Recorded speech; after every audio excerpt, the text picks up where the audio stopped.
At the top, Aransas Pass law officers say that the drug problem there continues to plague that area. And today, a task force of officers and deputies searched the town for more than 24 suspected drug dealers. San Patricio County Sheriff Oscar Rivera says the effort was needed because more and more young people are showing up in his jail on drug charges. Our Michael Gibson was there for all the action and has a story for us tonight. We're here with law enforcement in Aransas Pass, and it's 6 a.m. and they're getting ready to do a drug raid. The code name is Rolling Stones, and Stones is street slang for crack cocaine. This home on 10th Street was the very first house that officers searched, and they came away with the target of their efforts. A couple was also taken away in handcuffs from the home, but were later released. They told 3 News that they were renting out a room here until they could move into a more permanent place.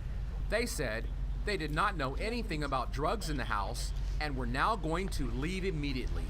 A neighbor watching all of this go down said she was shocked. I didn't know anything like that was going on. I mean, I know he had a lot of people coming over, but other than that, I had no idea. I'm very surprised. I'm happy to know that they're cleaning up the neighborhood. I'm very shocked to know that it was happening right next to my house, though. Some 40 lawmen, including Aransas Pass police and San Patricio County deputies, were all part of this search for some 29 suspected street-level dealers. We're dealing with street-level buys across this county, and it's impacting us quite heavily. When we start infiltrating to the school districts, it becomes a big problem. And we start seeing younger generation come into our jails, and we have a jail full of people that all have a history of drugs. Another home in the south end of town had officers pounding on the front door. This man finally surrendered to officers, and they led him outside. These are what's directly impacting our community.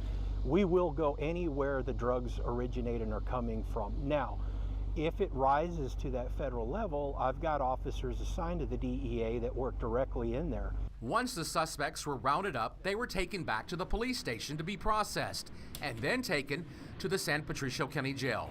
Sheriff Oscar Rivera said he hoped that this all put a dent in the drug trade throughout the county. Michael Gibson, 3 News.